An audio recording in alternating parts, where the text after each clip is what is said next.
Hello, folks. This is Joe from MIGeekScene. I'm here at JAFAX with Katie and David of Traditional Geek. How are you two doing? Doing really well. Yeah, good. All right. We're doing this interview before the convention, so I'm getting like backstage access and all that jazz. All right. I've met these two throughout the years when I've been traveling throughout Michigan, and I've been meaning to do an interview with them for quite some time because I like their stuff, and no, they're not paying me for this. I legitimately like their stuff. Thank you. You're welcome. So I have to start off. What do you sell at Traditional Geek? We do a variety of things, but our main things are hand-bound books that we hand paint and sew together, fold the pages and everything ourselves, hand-etched glass, and then pyrography.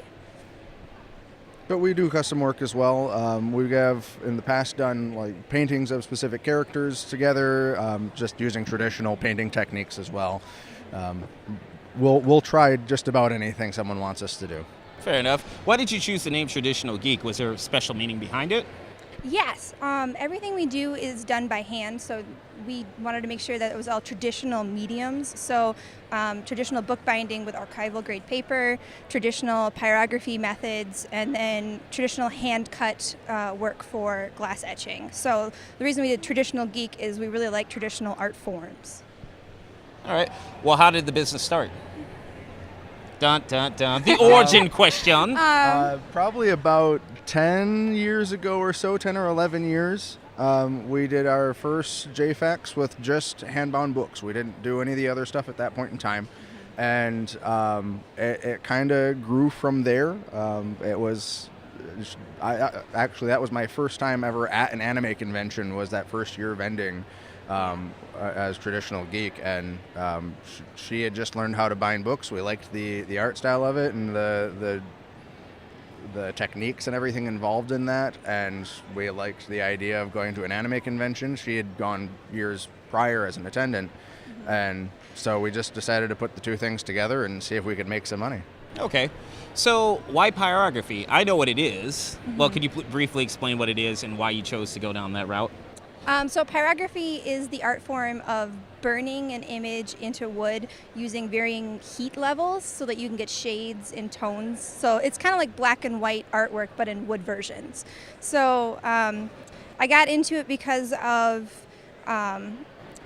I actually inherited some tools from a second uncle, or I guess you'd say great uncle, and I was trying it out and I was like, I really love this, and I was like, I need to add this into the things that we're doing, but I was actually using something that was meant to be used for glass work, so I got a different tool and started working with pyrography tools that are meant to be on wood, and then I built up from there and finally got onto like more professional level grade tool work. Honestly, I remember years ago when JAFAX used to be held at the Grand Valley. That was the first time I had ever seen pyrography. When I came across your table, I was like, whoa, that's pretty cool. So I'm happy to see how far you've come along since then. I mean, which one's the artist out of the two of you? Yes, you're pretty cool at what you do. So Thank you. I won't make eye contact with you for the rest of this interview. So what has been your most time-consuming commission? Dun, dun, dun. Probably one of the wood burnings. The larger wood burnings that we do, some of the bigger 11 by 14 plaques, those are like 12 or 14 hours worth of actual work time that goes into that.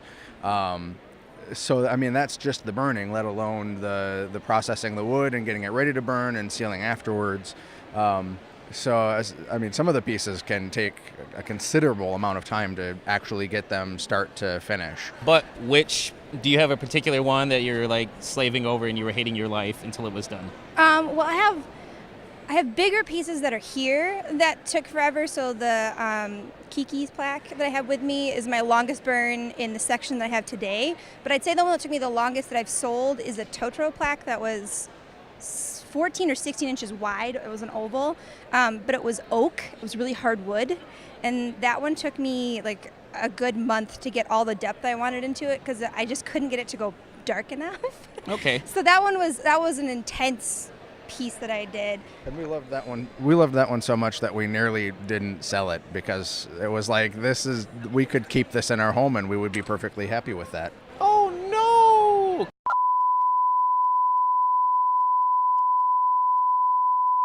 Well, we're back. I mean, I almost got assassinated by their banner in the background. Sorry. No, you have no need to be sorry. So, as we're wrapping up this interview, I actually wanted to dive into, like, not necessarily your personal life, but just things that you like.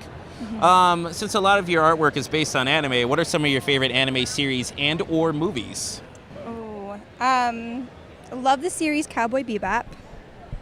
One of my personal favorites is Fooly Cooly. Okay. That's just insane, and I like that. Have you checked out the 2 new series that have came out? I started watching Progressive, and then we started working on convention stuff and haven't been able to go back to it. I haven't seen either one of them. How's Progressive so far? We've only watched the first episode. Interesting. It's kind of got a little bit of a hook on it at the end. Kind of want you to come back to see more of it. So Yeah, I mean, I wonder if they're both going to be 6 episodes apiece. probably. It was a short form series in the first place, so I imagine they'll do the same thing. Yeah, at least now with the way DVDs and Blu-rays are being released, I don't have to buy 2 episodes per DVD like the original collection that I have. True. Are there any other series that you enjoy? I absolutely love the anime movie Vampire Hunter D Bloodlust. Oh, yes. Yes, I just love the art style. It's more romanticism type style. I really like that. And then, of course, any of the Hayao Miyazaki movies I'm in love with. But, of course, my very first ever anime that I was introduced to was My Neighbor Totoro. So it's always going to have a fond place in my heart. Okay. Now, I took a question from your Facebook page. What is an all-time favorite that you never see at conventions anymore, anime series? So many good ones. A lot of the older shows, I say older, not going back into like the late 70s when anime was really starting to popularize, but you know the end of the 90s into the early 2000s, the Samurai Champloo's and Cowboy Bebop's, you know, those are really good shows, and so they still have a pretty strong fan base, but you don't see as much of it anymore as you used to. And talking to new anime fans and they've never seen those things makes me cry on the inside a little. I can agree with you. I'm old, so. Yeah. Is there, I mean, besides Fooly Cooly Progressive, is there anything new that you're currently watching? Megalobox. I've heard so many good things about that. It's fantastic. If I'm not mistaken, it's actually hand animated again, kind of harking back to a series that this is kind of a relaunch of, and it's beautiful. It's really good. Anything for you, Katie? Well, we watch them mostly together. So, Okay, that works. Yeah, like Megalobox is one we've been watching. Black Clover is another one we've been watching. My Hero Academia. My Hero Academia. Which you two are very fortunate because you, being here at JAFAX, you can meet Justin Briner this weekend. So, as we're wrapping this up, if people wanted to find out more about you online, where could they go? We have a website, traditionalgeek.com. And otherwise, we're on the various social media campaigns, Facebook, Instagram, etc., etc. All under Traditional Geek? All under Traditional Geek. All right, and final question, what would you like to say to the patrons that have supported you throughout the years? Our patrons are awesome. Thank you so much for having a passion that we have a passion for, and that the joy I see when my work like leaves with somebody is like immeasurable. I absolutely love seeing people enjoy it and buy it. Yeah, what she said. Thanks for supporting us and allowing us to continue bringing this art to you.